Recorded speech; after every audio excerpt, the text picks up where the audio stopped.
Gen Z की राजनीति को सक्रिय करने वाले, जिन्हें जेनजी का भगवान कहा जा रहा था, क्यों उसी नेता के खिलाफ प्रदर्शन हो रहे हैं? जिस जेनजी के समर्थन से नेपाल में बालेन शाह ने अपनी सरकार बनाई, उसी बालेन शाह से अब लोगों का मोह भंग हो रहा है।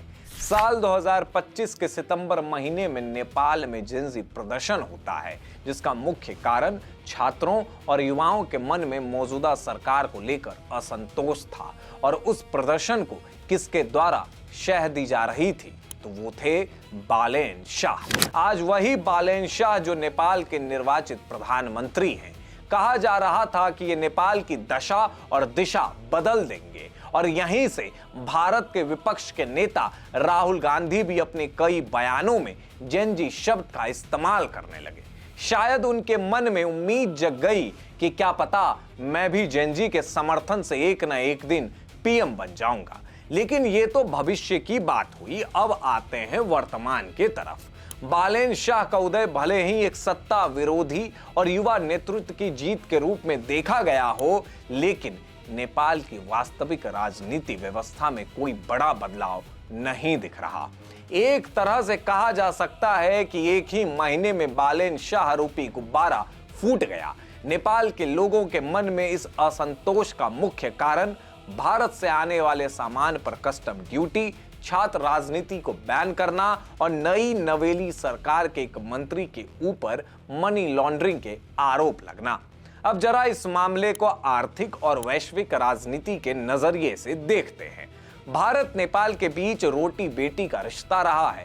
हजारों की संख्या में लोग नेपाल बॉर्डर से रोजाना आवाजाही करते हैं बिना किसी रोक टोक के। लेकिन अब इसमें बदलाव कर दिया गया है। पीएम बालेन शाह ने आंतरिक सुरक्षा को मजबूत करने के संबंध में यह फैसला लिया कि अब से नेपाल भारत सीमा पर कड़े पहरे रहेंगे।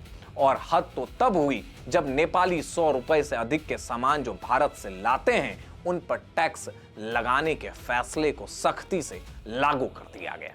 यहीं से मामला पलट गया। पीएम बालेन शाह तो सोच रहे होंगे कि इससे हमारा राजस्व बढ़ेगा, लेकिन उन्होंने भारत नेपाल रिश्ते के बारे में नहीं सोचा। उन नेपाली लोगों के बारे में नहीं सोचा जो सीमावर्ती इलाकों में रहते हैं और इन सीमाओं के नियम के आधार पर अपना जीवन यापन नहीं करते। उनके लिए सीमा तो महज मानचित्र पर खींची गई एक लकीर है। लेकिन बालेन शाह इन बातों पर विचार नहीं किए। तुगलकी फरमान जैसे आदेश पास कर दिए गए। इसके बाद वही हुआ जिसकी उम्मीद की जा रही थी। बॉर्डर पर लोगों का आक्रोश। कई वीडियो सोशल मीडिया पर वायरल हो रहे हैं, जिनमें नेपाली लोग इस नियम कायदे की वजह से परेशान दिख रहे हैं, क्योंकि उन्हें इन नियमों की आदत नहीं है।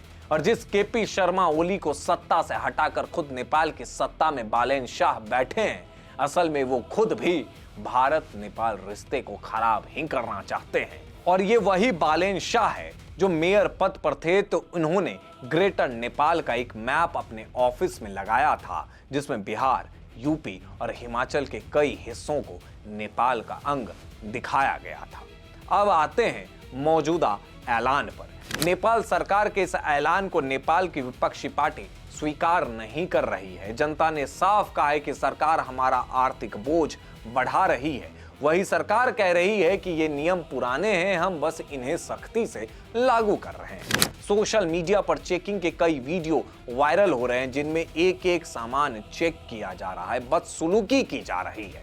बालेन शाह की सरकार का कहना है कि नियम पुराने थे, लेकिन साहब, नियम तो पुराने थे, लेकिन इसमें कुछ नया किया गया है। नया ये है कि अब भारत से नेपाल आने वाले और नेपाल से भारत जाने वाले लोगों को तकलीफ दी जा रही है।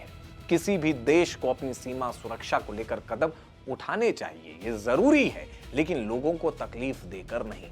लोग इसका विरोध भी कर रहे हैं। बालेन शाह के लिए कस्टम ड्यूटी ही इकलौती परेशानी नहीं है, बल्कि जिस भ्रष्टाचार के खिलाफ बालेन शाह ने जेनजी प्रोटेस्ट को हवा दी थी, अब महज एक ही महीने में उनके मंत्रिमंडल में भ्रष्टाचार का दीमक घुस चुका है। जेनजी प्रोटेस्ट का दूसरा चेहरा और नेपाल के गृह मंत्री सुदन गुरुंग मनी लॉन्ड्रिंग के आरोप में फंस गए हैं। मीडिया रिपोर्ट्स के मुताबिक गृह मंत्री गुरुंग पर नेपाल के एक बिजनेसमैन दीपक भट्ट की कंपनियों के शेयर खरीदने के आरोप है। जब नेपाल की विपक्षी पार्टी ने गृह मंत्री गुरुंग के खिलाफ मोर्चा खोल दिया तो अब गृह मंत्री ने अपने पद से इस्तीफा दे दिया। गुरुंग के इस इस्तीफे से बालेन शाह सरकार की कोई तारीफ नहीं हो रही, बल्कि ये नेपाल की राजनीति के लिए एक संशय पैदा कर रही है कि क्या यह सरकार अपना कार्यकाल भी पूरा कर पाएगी। क्योंकि जो सरकार भ्रष्टाचार के खिलाफ किए गए प्रदर्शन के बाद बनी हो, उसी सरकार के गृह मंत्री को 100 दिनों के भीतर ही भ्रष्टाचार के आरोप में रिजाइन कर देना पड़े तो इससे बड़ी शर्म की बात क्या होगी। 100 बात की एक बात, किसी प्रदर्शन को हवा देना आसान होता है, क्योंकि जिस गृह मंत्री ने आज इस्तीफा दिया है वो नेपाल जेनजी प्रोटेस्ट का सबसे बड़ा चेहरा था।